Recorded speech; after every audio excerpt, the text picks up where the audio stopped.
கரூர் சம்பவத்தின் காட்சிகளை ஜனநாயகன் படத்தில் வைக்க முயற்சி நடந்ததாகவும் கரூரில் படப்பிடிப்பு நடந்ததாகவும் நக்கீரன் கோபால் பேசியதாக அவர் மீது வழக்கு பதிவு செய்யப்பட்ட நிலையில் நீதிமன்ற நிபந்தனைப்படி சைபர் கிரைம் காவல் நிலையத்தில் ஆஜரான நக்கீரன் கோபாலிடம் விசாரணை நடைபெற்று வருகிறது.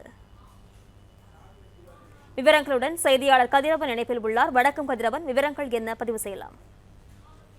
கரூர் நெரிசல் சம்பவத்துல உயிரிழந்தவர் தொடர்பாக அவதூறாக வீடியோ வெளியிட்டதாக பதிவு செய்யப்பட்ட வழக்குல நக்கீரன் கோபாலுக்கு சென்னை கூடுதல் அமர்வு நீதிமன்றம் நிபந்தனையோடு முன்ஜாமீன் வழங்கியது.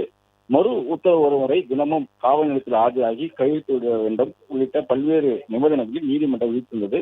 அதன் அடிப்படையில இன்று காலை தெற்கு சைபர் கிரைம் காவல் நிலையத்துல நக்கீரன் கோபால் ஆஜரான அவரிடம் சைபர் கிரைம் போலீசார் விசாரணைகளை மேற்கொண்டிருக்கிறார்கள். குறிப்பாக ஏர்போர்ட்டில் இருக்கக்கூடிய கட்டிட வளாகத்தில் இருக்கக்கூடிய தெற்கு சைபர் கிரைம் அலுவலகத்தில் அவர் ஆஜரானார். கடந்த சில தினங்களுக்கு முன்பு யூடியூப் சேனல் ஒன்றில் 11 சாலை படம் பிடித்த கொடூரம் ஜனநாயகம் நீக்கப்பட்ட காட்சிகள் போட்டு கொடுத்த நக்கீரன் என்ற ஒரு தலைப்புல வீடியோ ஒன்று வெளியானது.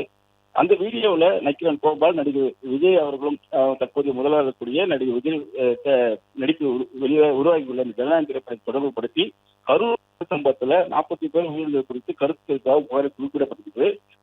பிளே ஸ்டோர் மற்றும் ஆப் ஸ்டோரில் இருந்து பாலிமர் செயலியை QR கோடு மூலம் பதிவிறக்கம் செய்யுங்கள். செய்திகளை உடனுக்குடன் பெறுங்கள்.